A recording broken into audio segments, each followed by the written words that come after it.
Hey, welcome to Honest Reviews. Today I'm going to be comparing the Fujifilm Instax Mini 9 with the brand new Mini 11. We're going to kind of compare the features, do a little shootout, and see which one is the best bet for your money.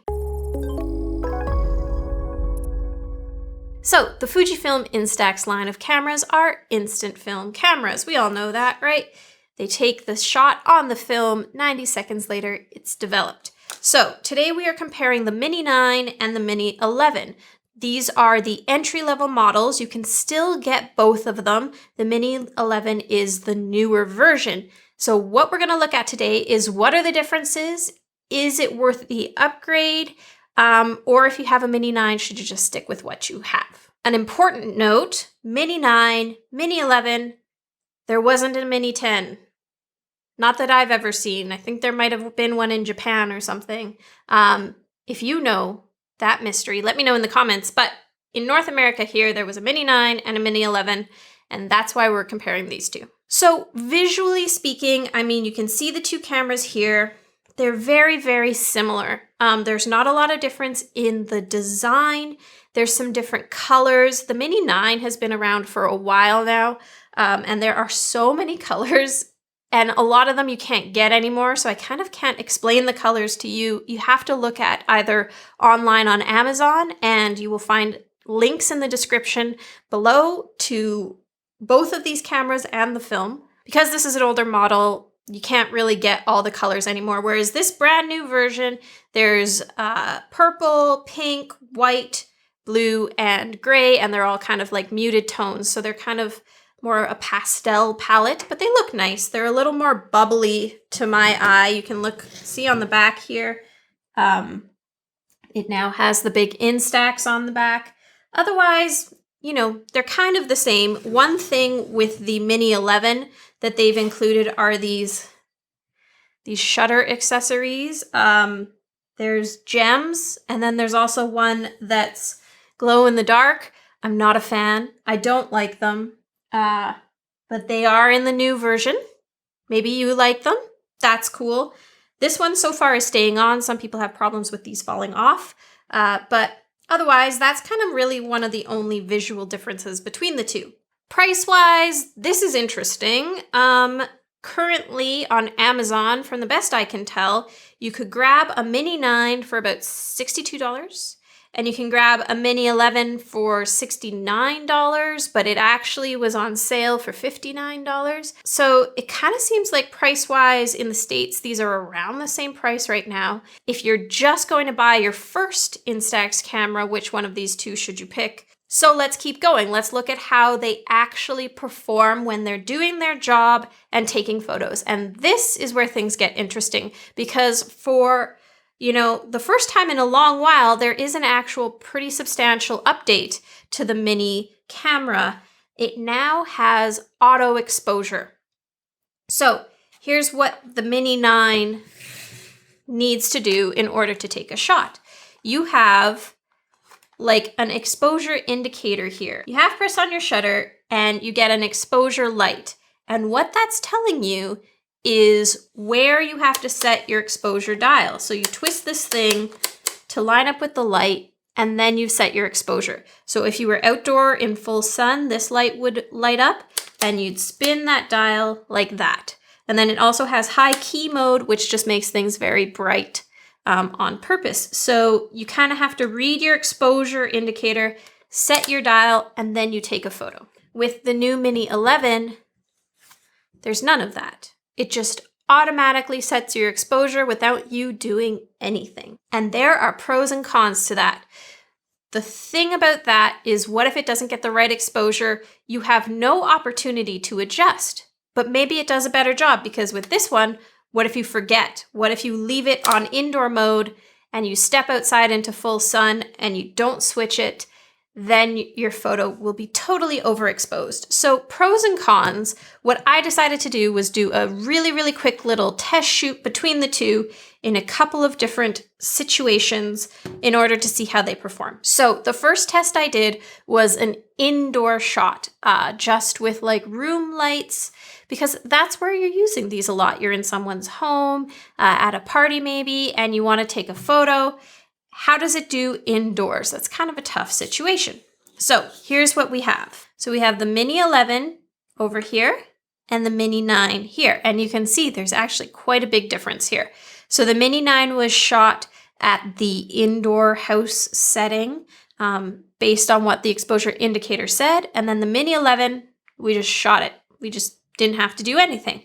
And you can see there's quite a big difference. So what the Mini 9 did is it just fired the flash with a relatively quick shutter speed. So there's no blur or anything to the subject, but the background is dark because there wasn't a very long shutter speed to let in any of that background light. The Mini 11, on the other hand, the way that this indoor exposure works is that it has a longer shutter speed, gets some of that background light, so you get that ambiance of the room that you're looking at. Then it fires the flash and captures the subject. The problem with that approach that you can see here is that sometimes you get a little bit of blurriness in your subject if your subject's not perfectly still or you don't hold the camera perfectly still. And like I wasn't moving, Rob taking the photo wasn't moving, and there's still a little bit of motion blur. So you can see that they're kind of taking very different approaches to this shot. And, you know, which do you prefer? Do you like your subject to be really sharp and in focus and you don't care about the background? Or do you like that, you know, nicely balanced exposure and the subject being a bit blurry isn't too big of a deal? Quite different results here. And I think it's kind of not a clear winner, but I mean, visually, the Mini 11 looks nicer if you don't mind that little bit of motion blur. Now we're looking at shooting outdoors in the shade, and this is one of my favorite types of light to shoot in because it's very flattering, great for portraits.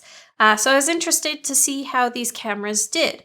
One thing that was interesting is that they both fired the flash. So the Mini 11 over here, it just fired the flash. There was no option. And then the Mini 9, the exposure meter was still on the house setting because it was the shade, so it was a little darker. So it fired the flash. But even with it firing the flash, you can see that it actually did a better job on the exposure. And if you wanted to, you could change that setting to like the cloud setting or the low sun setting and get it to not fire that flash, hopefully. You can't tell it to not fire, but it shouldn't on those settings. And then you could get more of that natural light look. Whereas with the Mini 11 in this one, it's definitely overexposed, and there's not really anything you can do about that.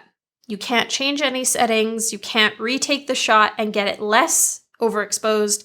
This is all it's going to do. There's not really any control. So that was really interesting to me, is that it didn't nail that exposure, even in like really even lighting, and that was a little disappointing. One thing that I did want to test was the selfie mode, because the Mini 9 has a selfie mode, a selfie lens attachment that you snap onto the front, and in the new Mini 11, it's just a little pop out like this. Unfortunately, I can't find the selfie lens to this camera. I don't know where it went, which is part of the review, I think, in that having to have something that you have to keep track of is actually kind of hard, and you'd have to carry it with you all the time in order to take selfies properly. The fact that the selfie mode is built into the Mini 11 is really nice because now you don't have to carry that. You don't have to remember where you put it. The selfie mode is in the camera. So that is definitely a point to the Mini 11. Okay, so what is the result? This is a tough one. This is a tough one. With these two being about the same price, I think it kind of comes down to how much control do you want to have over your camera. These are meant to be the really like introductory model cameras. It's just supposed to be point and shoot, have fun with it. There are different models of the Instax Mini line, so they shoot the same film, but there are other ones that have more features, and I have a full comparison video where I go through like 9 different Instax cameras. I will link that to you so that if you're interested in something with more features than these, you can check that out. But I think basically these cameras are not supposed to have a lot of options. They're supposed to be just really, really easy to use. And in that sense, The Mini 11 is nice. You don't have to remember to, change the exposure. You don't have to remember to carry that selfie mirror around or selfie lens with you. You just point and shoot, and you don't have to really think about it too much. And, the exposure isn't perfect, but this is instant film. So I think overall you're looking at a pretty great option here. If you have the Mini 9, I don't think I'd upgrade to the Mini 11. If you wanted to upgrade, I'd be looking more at like the Lee Play is really fun, or the Mini 90 or the Mini 70. Those all have more options if you want to kind of expand in your instant film, but I wouldn't upgrade to the Mini 11 because it's not really that different and the exposure isn't that much better. But if you don't have an Instax camera at all and you want to try it out, grab the Mini 11. It's a good price right now. And it goes on sale quite a bit. So it's a fun camera, easy to use, and gets you into instant film, which is just a blast. All right, that's the little shootout here. I hope you found that helpful. I found it very interesting to see how that new auto exposure mode is working. It's fun that Fuji is creating new features for their Instax line, and I'm always excited to see what they come up with. Please leave me a comment below letting me know what you think. If you have one of these cameras or if you have a different instant film camera that you like to use, I always like to hear about that. And give me a thumbs up if you found this helpful, and subscribe. We have a ton of instant film stuff coming for you. So if you like instant film, this is where you'll want to be.